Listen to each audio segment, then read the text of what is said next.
causes you to think about discrimination and those types of things. And I think, did Mrs. Isley talk to this class? Yes.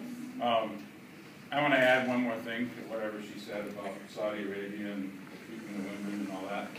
One thing people don't get, if you discriminate against a group or an ethnic group or a group of people or whatever, for whatever reason, it causes you more work. Mrs. Isley reminded me of this when we were in Saudi Arabia. She could not drive. I did all the grocery shopping because she could not drive herself to the grocery store to get. I got really good at grocery shopping. If she needed to go anywhere, I had to be there to drive her, which I didn't understand Saudi men because they wouldn't let women drive. All it did was cause them more work, which didn't make any sense. It doesn't make, if you think about it for 3 seconds, why would you want to do that to yourself? And they did it by choice. And it was a very strange place.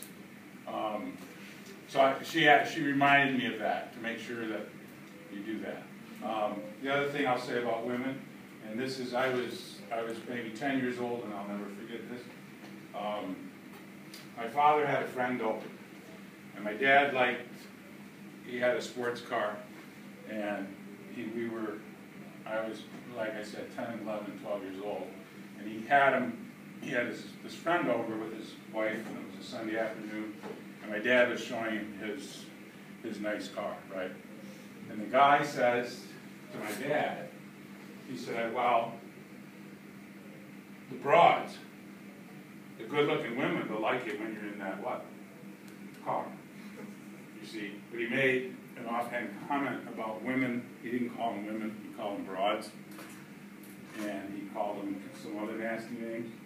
My father literally kicked him out of our house in front of me. He said, we don't talk like that in front of my son. And he took his friend. He moved him from the house. And I'm crying about it. And now I'm speaking to the boys, and you all got a mother. You should never mistreat a woman. You all got sisters. Just think about another man doing whatever you're going to do. Okay? Now, after I told you that, I can start talking without crying. But anyway, I remember that for the rest of my life. Okay. My father's passed away, so that's when I was growing up, it was during the 1960s when I was about 11 or 12. Okay, and this is the thing. The city of Detroit blew up in what the newspaper reported as a race riot. They quote unquote made it the blacks against the white people. But really what it was about was there were people that were poor in Detroit that finally rose up. And that's the thing, because they were being discriminated against, but it was more about class than it was about race. Now that people go back and study it. Because when I was in college, I took black history courses and other courses. And it was made very clear that this was not about race. And one of the interesting facts, the first guy killed in this riot in Detroit was a white guy, taking on the police. He was angry because the city, and by the way, I was going to show you my boycott home. I lived in a very, very, very nice neighborhood. We were upper middle class. We were not rich, but we did really well. I was telling your teacher about some of those experiences. The weird thing was, I did not know one black person in my high school. There were none. No Asians. Actually, there was. There was one Asian. And he was from Vietnam, believe it or not. Remember, and this is 1967, and the Vietnam War is going on. And this family moved in. His name was Win. Guess what we call him? When I got here, I didn't know how to pronounce Win, because they had changed their name to make it more American. They didn't change it from Win. but we all pronounced it New Win. And I couldn't get that N out of my, when I first came here 6 years ago, I called every win New Win. Because my friend in school was, but he was the only person that was not a white, quote unquote, person in my neighborhood.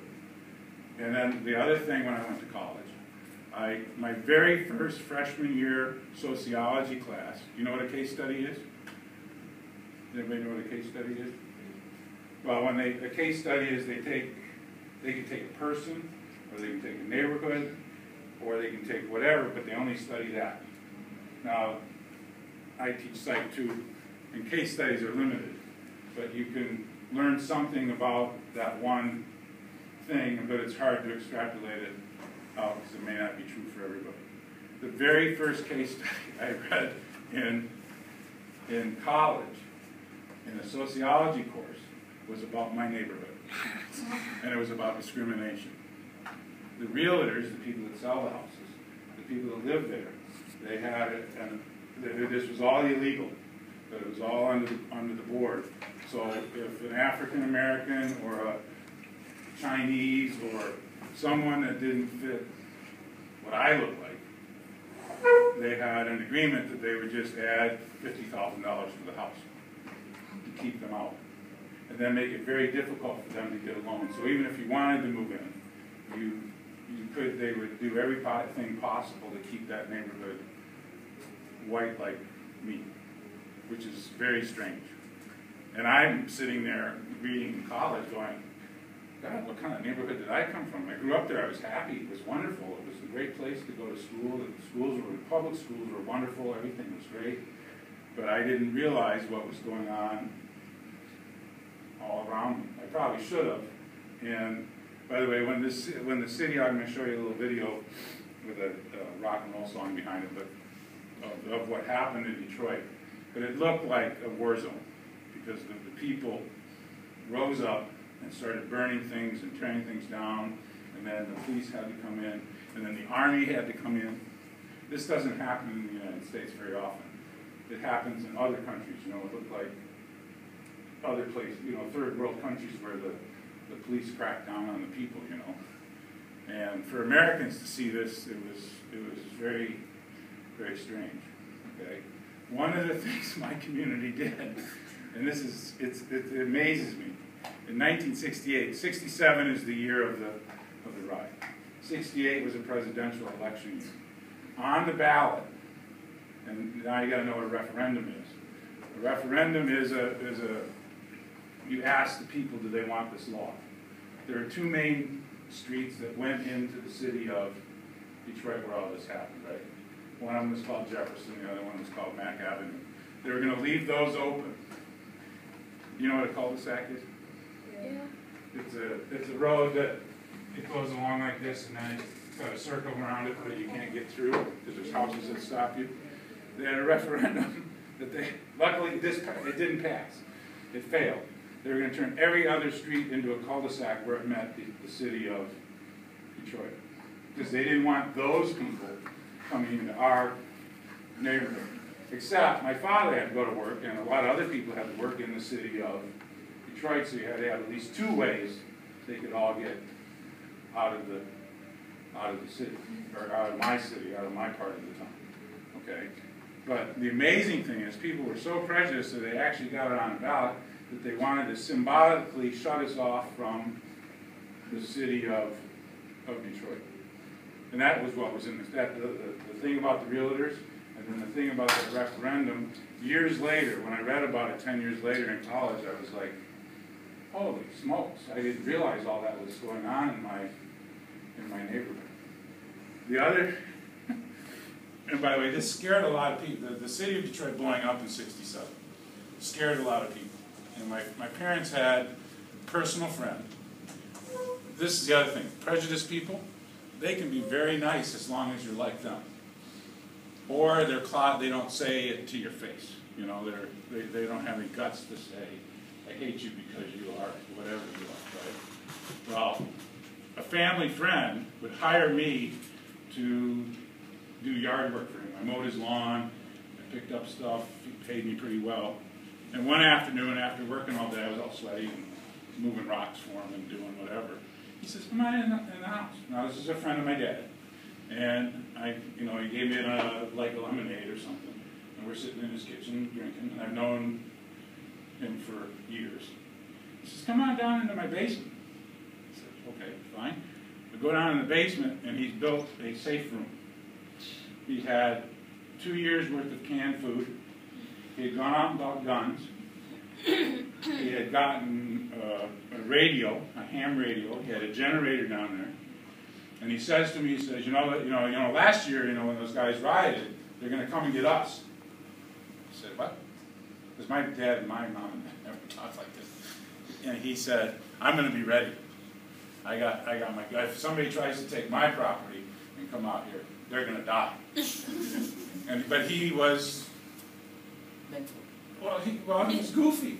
But he also had a job, interacted with everybody, was a good friend of my mom and dad's. I came home to my dad and I said, "Gene, have you ever seen him?" He says, "Oh yeah, he's a little crazy. Don't listen to him." I said, "I'm not listening to him, but I think this is nuts." And my dad just said, there are people here that are worried that they're not going to burn down their own neighborhoods, they're going to come out to where the wealthy people live, and this is what's going to happen in this guy. And it never happened. Nobody's ever invaded my suburb of Detroit. But that's the kind of thing that this guy had in his head. So, and he was